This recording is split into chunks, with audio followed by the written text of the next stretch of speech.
Cinderella ईरानी, बुरा लगा जयराम ठाकुर जी को, मैंने सिंड्रेला क्यों कहा। महंगाई एक समय पर भाजपा के लिए डायन थी, अब डार्लिंग हो गई है।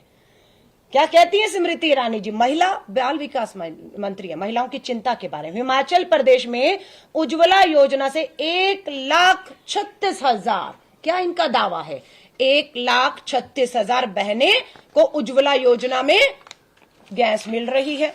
अब इन्हीं का, जूम कर लीजिएगा, मैं माफी चाहूंगी, बिल्कुल इन्हीं का संसद में सवाल जब पूछा गया पेट्रोलियम मंत्री से, तारीख है 25 जुलाई 2022, हमने पूछा कि 2018-19 में इन 1,35,000 उज्ज्वला योजना की बहनों में से कितनों ने सिलेंडर भरवाए। जवाब मिलता है 2018 और 19 में, जब क्या था, लोकसभा का चुनाव था, वोट चाहिए था, कनेक्शन तो दिया, 1,35,000 को भरवाया कितनों ने, 83,177 ने, 83,177। अब आ जाइए आप 2021 और 22 में, बीते साल में 1,35,000 में से कितनी बहनों ने अपने उज्ज्वला के सिलेंडर भरवाए। जवाब लिखित में 9,000, मात्र 9,415 ने। पूछना चाहेंगे बाकी उज्ज्वला के सिलेंडरों का क्या हुआ, बंद पड़े हैं। कारण बढ़ती महंगाई, बढ़ती बेरोजगारी, सिलेंडर का दाम 1100 पार, सब्सिडी खातों में पूरी तरह से बंद। सब्सिडी की हकीकत फिर पार्लियामेंट में पूछा कि सब्सिडी जो है वो आपको 2018 और 19 में कितनी सब्सिडी दी थी खातों में। जवाब मिलता है 37,209 करोड़ रुपया, 37,209 करोड़ रुपया सब्सिडी खातों में गई। जब हम पूछते हैं 2021 और 22 में कितनी सब्सिडी गई, 242 करोड़, 37,000 करोड़ से सब्सिडी आकर गिरती है मात्र 242 करोड़। बाकियों का क्या है, ना सिलेंडर के दाम कम हुए, ना सब्सिडी मिली, और चूल्हे आज बंद पड़े हुए इस महंगाई में। इसका जवाब स्मृति ईरानी जी आई, खोखला भाषण दिया, नाम था महिला सम्मान दिवस। तस्वीरें आप ही ने शेयर की हैं, मंच पर गिनने से 3 महिलाएं नहीं दिखी, पूरी तरह से महिला नेता भी नदारद थी, और उनका सम्मान का तो आप बात छोड़ दीजिए। हम लोग अब आते हैं अगले, अमृत महोत्सव।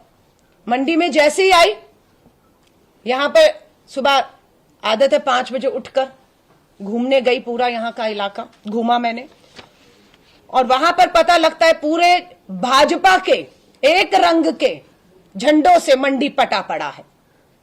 महोत्सव का नाम क्या है, आजादी के 75 साल पर अमृत महोत्सव।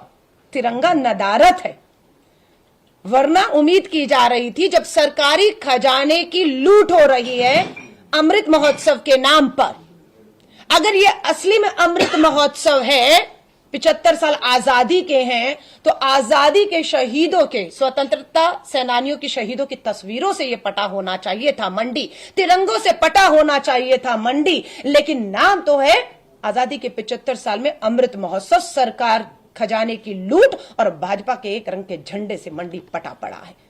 अब मैं आपको बताती हूं, अभी मैंने सुबह पढ़ा, कोटली विधानसभा मंडी, सदर विधानसभा में डिग्री कॉलेज, वीरभद्र सिंह जी ने 22 जून 2016 को सदर असेंबली के आने वाले इस डिग्री कॉलेज की नींव रखी, फंड दिया। 6 साल हो गए हैं, 6 साल बाद भी इमारत अधूरी पड़ी हुई है। 6 साल में यहां के स्थानीय विधायक भाजपा के हैं, उनका बयान पढ़ा, कारण क्या है, जयराम ठाकुर जी जवाब दीजिएगा कि 6 साल में आपका वो डिग्री कॉलेज बनकर तैयार क्यों नहीं हुआ जिसकी नींव आदरणीय स्वर्गीय पूर्व मुख्यमंत्री वीरभद्र सिंह जी ने रखी थी। तो जवाब देते हैं विधायक, फंड नहीं है, पैसा नहीं है, पैसा चाहिए कॉलेज के लिए 15 करोड़, 6 साल में मिला है मात्र 5 करोड़, इसलिए कॉलेज अधूरा है। लेकिन वही दूसरी ओर हम देखते हैं कि मुख्यमंत्री रोजाना करोड़ों की परियोजनाओं की घोषणा कर रहे हैं, कभी 55 करोड़ के विकास कार्य और कभी नए कॉलेज और कभी 90 करोड़ दे रहे हैं। तो ये खोखले जुमलेबाजियों से विकास नहीं होने वाला है। मंडी ने आपको अधिकतर विधायक जिता कर दिए, जिसकी वजह से आपकी सरकार भी बनी। मंडी ने तो आपको दे दिए लोगों ने विधायक जिताकर, लेकिन आपने मंडी को क्या दिया? धोखा। जयराम ठाकुर जी, आपने मंडी को धोखा दिया है। जनता बदला लेने के लिए तैयार है। कांग्रेस ने गोवा के मुख्यमंत्री को हराया पिछली बार। कांग्रेस ने उत्तराखंड के चुनावों में भाजपा के सिटिंग मुख्यमंत्री को हराया है। हिमाचल में 2017 के चुनाव में धूमल जी को कांग्रेस ने मुख्यमंत्री होते हुए विकास के दावों की बात कर रहे थे, हराया है उन्हें। और अब बारी जयराम ठाकुर जी आपकी है, क्योंकि आप चेहरा हैं, लेकिन हिमाचल की जनता, खासतौर से मंडी की जनता ये देख रही है कि आप केंद्र के हाथों में मात्र एक कठपुतली हैं। यहां क्या फैसले होंगे, कब होंगे, कैसे होंगे, ये फैसले आपके हाथ में नहीं है। आप केंद्र की वहां पर बैठे नेताओं के हाथों की कठपुतली हैं। ये हिमाचल की जनता को पूरा विश्वास हो चुका है। इसलिए अब हिमाचल की जनता कहती है, हमने तो आपको जिताकर मंडी दिया था, आपने मंडी को बदले में हिमाचल में धोखा दिया है। आपके खुद के प्रशासनिक अधिकारियों पर आपका अब जोर नहीं रहा, वरना एक मुख्यमंत्री को नहीं कहना पड़ता अपने प्रशासनिक अधिकारियों को कि आप लक्ष्मण रेखा में रहें, आप लक्ष्मण रेखा पार ना करें। तो जिस सरकार के प्रशासन में पकड़ नहीं जयराम जी, वो जनता के क्या काम कर रहा होगा। अभी आप ही की एक IAS अधिकारी निशा सिंह आरोप लगाया आप पर कि सुनवाई नहीं है। तो जब एक अधिकारी कह रही है सुनवाई नहीं है, अन्याय है, भेदभाव है, तो आप महिला सशक्तिकरण के नाम पर इनके छोटे खोखले नारों को आप देख सकते हैं। मुद्दा मैं आप ला रही हूं, यहां पर हमने अभी देखा, कल मैं जब आ रही थी यहां से शिमला से, तो देखा बस स्टैंड पर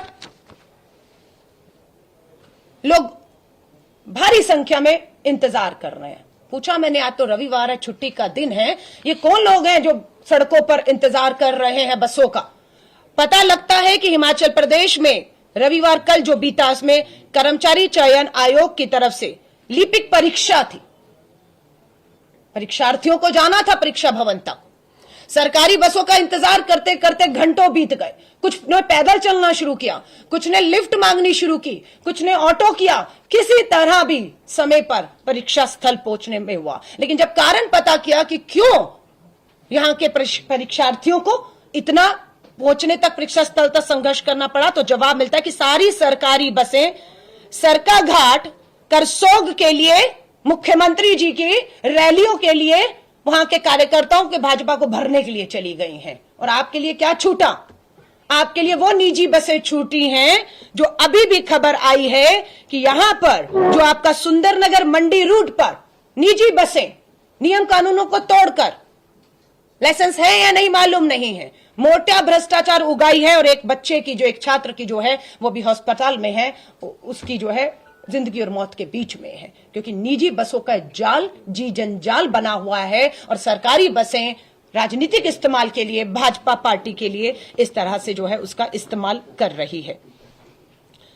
अभी किसी ने बताया सरकाघाट में भी मुख्यमंत्री जी जल्दबाजी में कभी भी आचार संहिता हो जाएगी, काम घोषणाएं करोड़ों रुपए की जो कर रहे हैं नहीं हो पाएगी, अधूरी चीजों का उद्घाटन कर रहे हैं जो पूरी ही नहीं हुई है। लेकिन जब यहां पर देखेंगे आदरणीय वीरभद्र सिंह जी, मुद्दा क्या है?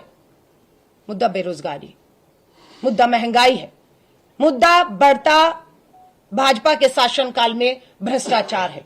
पुलिस भर्ती परीक्षा होती है, परीक्षा का पर्चा बेचा जाता है, बेचने वाले का कुछ पता नहीं जिसने पैसा लिया है, लेकिन जिसने सोचा कि नौकरी बिना पैसे दिए, बिना नेता की अप्रोच के नहीं मिलेगी, किसी तरह बच्चे को नौकरी मिल जाए, जमीन बेची, गाड़ी बेचा, कर्ज बेचा और भ्रष्टाचार के नाम पर इनकी जेब में पैसा डाला कि बच्चा पास हो जाए, वो 200 लोग जेल में चले गए। लेकिन जिसको पैसा दिया उसको सरकार क्यों बचा रही है, पूछना चाहते हैं। ये अंजाम तक पहुंचेगा मामला, क्यों नहीं पहुंच पाएगा? क्योंकि इसके तार सीधा ऊपर तक जुड़े हुए हैं। प्रधानमंत्री जी आ रहे हैं। अग्निपथ भर्ती योजना का भारतीय राष्ट्रीय कांग्रेस पूरी तरह से पुरजोर विरोध करती है। 2024 में सरकार आते ही भारतीय राष्ट्रीय कांग्रेस अग्निपथ जैसी ठेके की भर्ती योजना, जो धोखा है इस देश की सेना के साथ, जो सरहदों को कमजोर करने का एक प्रयास है, उस योजना को रद्दी की टोकरी में फेंकेगी 2024 में सत्ता में आते ही। यहां पर भी हम इस योजना का इसलिए विरोध कर रहे हैं। मैंने देखा 30 सितंबर को पूरे हिमाचल के खासतौर से मंडी जिला, आपका कुल्लू, मनाली, लाहौल स्पीति, पूरा युवाओं को दौड़ने के लिए बुला लिया गया है। आइए 30 सितंबर को दौड़िए अग्निपथ भर्ती योजना के लिए। युवाओं को कहूंगी, गुमराह मत होइए। नौकरियां कितनी निकली तीनों सेनाओं में, अग्निपथ भर्ती योजना में कितनी नौकरियां निकली? पत्रकार साथी बता पाएंगे? कुल मिलाकर भी 40 से 45 हजार। पूरे देश में कितनी निकली तीनों सेनाओं में? 40 से 45 हजार। एप्लीकेशन कितनों की आई देश भर में? 7 लाख। ये बेरोजगारी दिखाता है कि नौकरी निकलती है 45 हजार, अप्लाई करते हैं 7 लाख, लेकिन उसके बावजूद भी भर्ती रुकती नहीं है। भर्ती के नाम पर देश के युवाओं को बुला बुला कर दौड़ाया जा रहा है और फिर उन्हें निराश किया जाता है कि आप दौड़ने लायक ही नहीं है, आप फिजिकल टेस्ट में फेल हो गए।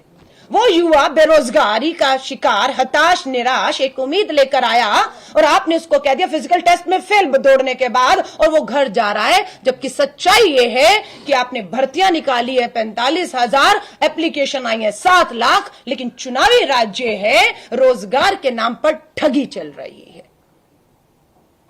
17.5 साल का युवा जो शायद 10वीं और 11वीं भी पास नहीं कर पाया, आप कहते हैं 17.5 साल का युवा भर्ती करेंगे। रिटायर कितने में हो जाएगा? मां बाप चिंतित हैं। 21.5 साल में, 4 साल में रिटायर हो गया हमारा बच्चा, 21 साल में पिता कमा रहा है, बच्चा रिटायर होकर आ गया। पेंशन है कुछ? कोई पेंशन नहीं है। स्वास्थ्य सुविधाएं, लाभ है उसको या उसके आश्रित मां बाप को कल को? नहीं है। अब आप क्या कर रहे हैं? आप देश की सुरक्षा के साथ खिलवाड़ कर रहे हैं। कैसे? 17.5 साल का युवा जो 10वीं और 11वीं के भी परीक्षा भी नहीं किया, आप उसको भर्ती कर रहे हैं। अब क्या कर रहे हैं आप उसके साथ? आप उसको आधुनिक हथियार चलाने की ट्रेनिंग दे रहे हैं।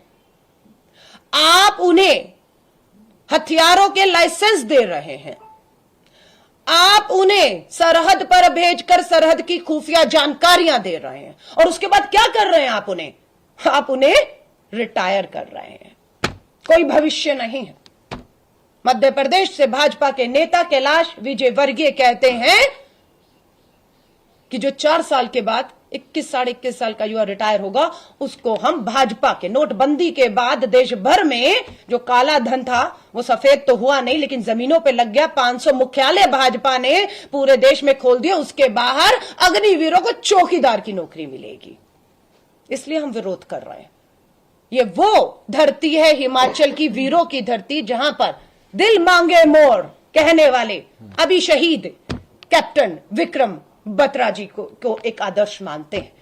मां और पिता कहता है कि हिमाचल का मेरा बेटा सरहद पे जाएगा, मां भारती की सेवा करेगा, सरहद पे खड़ा होगा, भाजपा के कराली की चौकीदारी नहीं करेगा, शहीद होगा, तिरंगे में लिपट कर आएगा। लेकिन यहां क्या होगा? यहां तिरंगा नसीब नहीं होगा। इस युवा के बारे में आप सोच रहे हैं जिसके आधुनिक हथियारों की जानकारी है, लाइसेंस है, सरहद की जानकारी है, बेरोजगार होगा, भटकेगा, नहीं मंजूर उसको कि मैं भाजपा के कार्यालय के बाद चौकीदारी की नौकरी करूं या इनके पूंजीपति मित्रों के बड़े बड़े उद्योगों को बचाने के लिए चौकीदारी की नौकरी करूं। यह हताश होगा, यह निराश होगा। पंजाब से लगा हुआ राज्य है, नशा, सारा नशा कहीं और से नहीं। प्रधानमंत्री जी आने वाले हैं 24 तारीख को।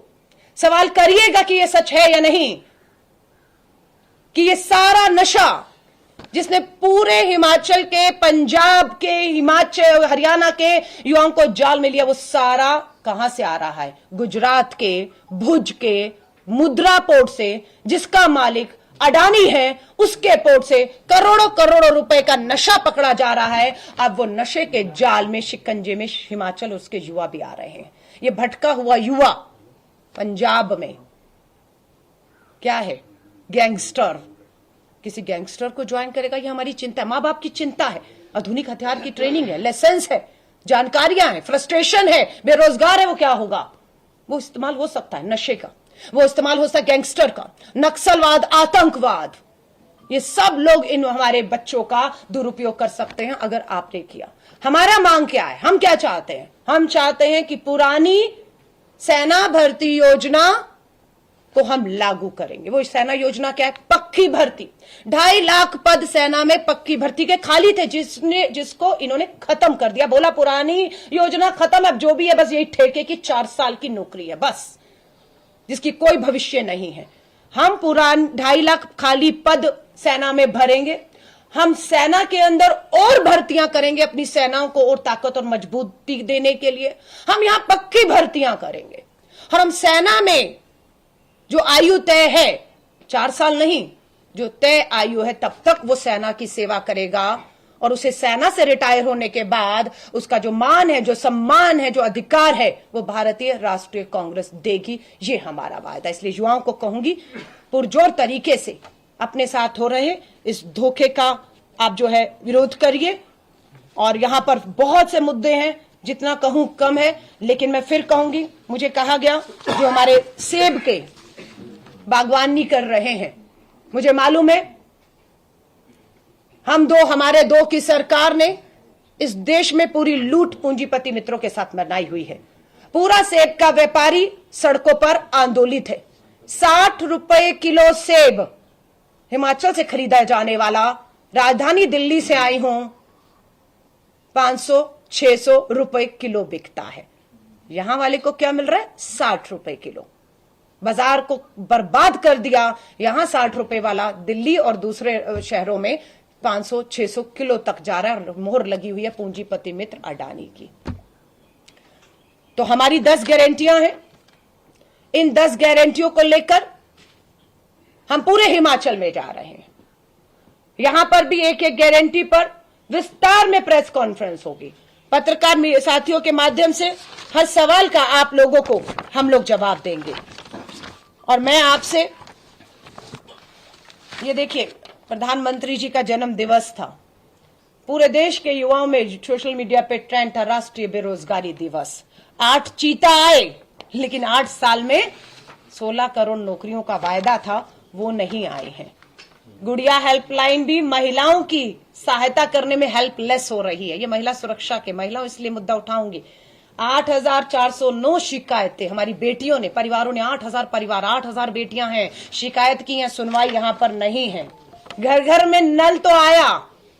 जयराम ठाकुर जी कह रहे मैंने नल देने की बात की थी, पानी की बात नहीं की थी। तो इसलिए घर घर नल तो आया, पर जल नहीं आया। अब जल चाहिए तो दोबारा वोट दीजिए इन्हें। ये इस तरह से ठगी चल रही है। मैं इस समय बैठी हुई हूं आपकी मंडी विधानसभा में, ये मैं मंडी का दिखा रही हूं। इसी तरह हमने हर विधानसभा में इतनी बढ़ती महंगाई में, बेरोजगारी के चलते 1100 रुपया सिलेंडर, सब्सिडी बंद, कांग्रेस ने तय किया घर घर लक्ष्मी गारंटी। सरकार बनते ही पहले महीने की पहली तारीख को हर 18 साल से ऊपर की मां, बहन, बेटियां जो हमारी हैं, 1500 रुपया उन्हें आर्थिक सशक्तिकरण के तहत दिया जाएगा। इसका इस्तेमाल वो गृहिणी, वो बहन, वो बेटी कहां करेगी, किस तरह से करेगी, ये उसका अधिकार है। हम 1500 रुपया, और ये हर विधानसभा का एक अलग से हमने फार्म जारी किया है। महिला स्कैन करेगी, गारंटी कार्ड उसके पास रहेगा, उसकी गारंटी का दूसरा कार्ड हमारे पास आएगा। सरकार बनते ही यह गारंटी है। और मैं आपसे भी कहूंगी, सरकार बनते ही पहली तारीख को अगर ये पैसा ना आए उनकी खाते में, तो अलका लांबा भारतीय राष्ट्रीय कांग्रेस की तरफ से जो गारंटी देने आई है, दोबारा आऊंगी, आती रहूंगी, क्योंकि सरकार बनने जा रही है। 5 साल के लिए मजबूत और स्थिर सरकार बनने जा रही है, क्योंकि यहां के लोगों ने तय कर दिया कि उन्हें बदलाव चाहिए। मैं सुबह जब बताया कि मॉर्निंग वॉक के लिए गई, तो वहां पर फिर मैंने देखा ओल्ड पेंशन को लेकर, यही सीढ़ियों से आप नीचे उतरेंगे, पुरानी पेंशन लागू की जाए को लेकर पूरे हिमाचल में आंदोलन हो रहा है। लेकिन ये सरकार टस से मस नहीं हो रही।